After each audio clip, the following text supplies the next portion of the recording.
l'importance de la formation et c'est un moyen d'augmenter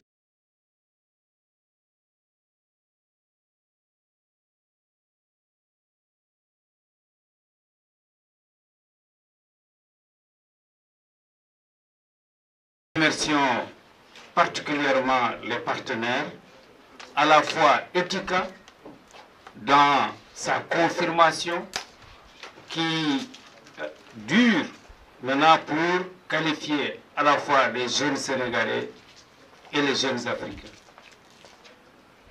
L'ONFP est dans sa mission.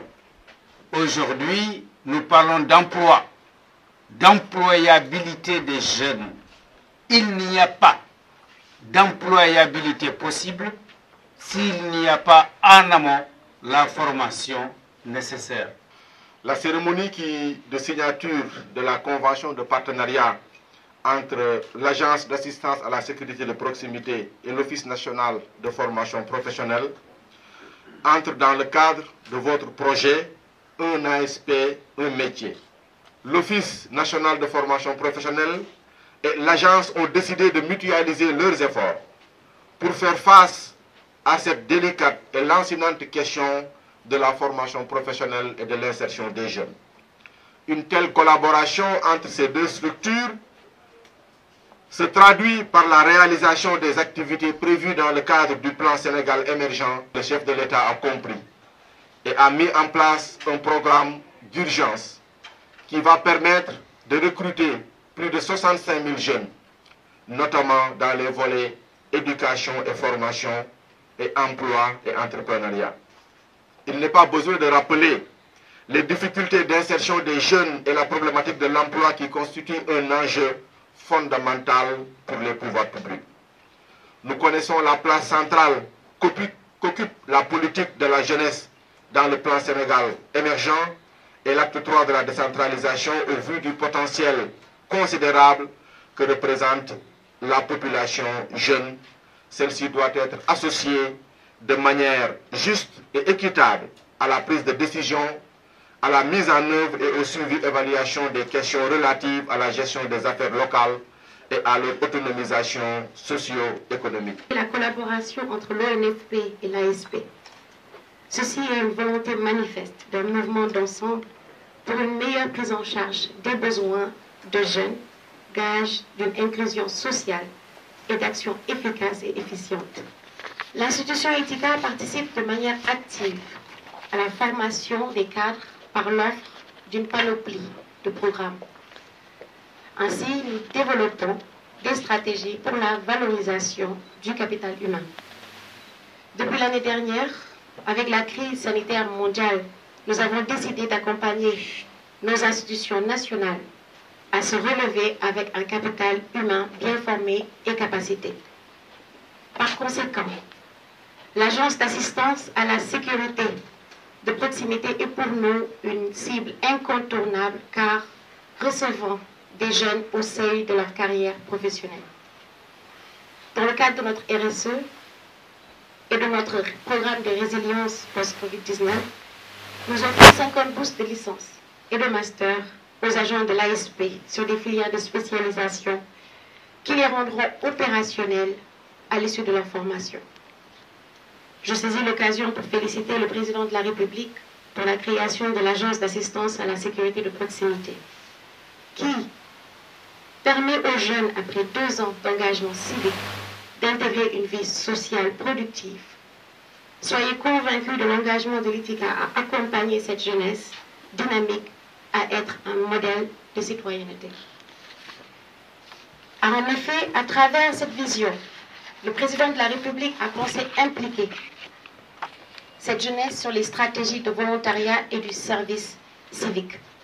Et pour réussir ce pari, il faut allier en même temps une formation initiale à la vie de soldat en inculquant aux jeunes ces valeurs intrinsèques de patriotisme et de fierté à son pays, et en plus une bonne formation au métier qui pourrait leur offrir un emploi décent à la fin de leur formation et à la fin de leur engagement. La formation occupe une place extrêmement importante chez nous.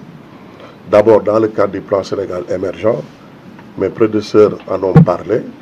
La vision du chef de l'État pour l'émergence du pays, le Sénégal, d'ici à 2035. Nous avons 3 axes. Le premier axe parle de la structuration de l'économie. Le troisième axe parle de la paix, de la sécurité, de l'intégration africaine.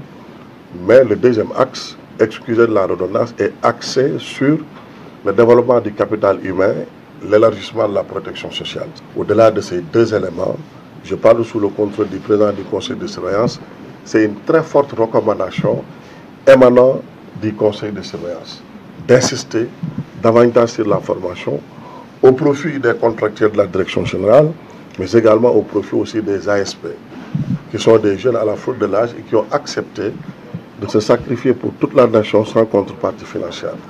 Donc retenez simplement que l'ASP est une sorte de centre d'incubation qui forme des jeunes pour qu'à la fin de la durée de leur engagement légal, volontaire, civique et patriotique, que ces jeunes, au-delà de leur formation initiale, au-delà de la formation dans le cadre du recrutement et au-delà de la formation aussi au niveau des partenaires pour les métiers d'accueil, pour au moins qu'à la fin de leur engagement, que ces jeunes puissent bénéficier d'un métier et qu'ils puissent voler de leurs propres ailes.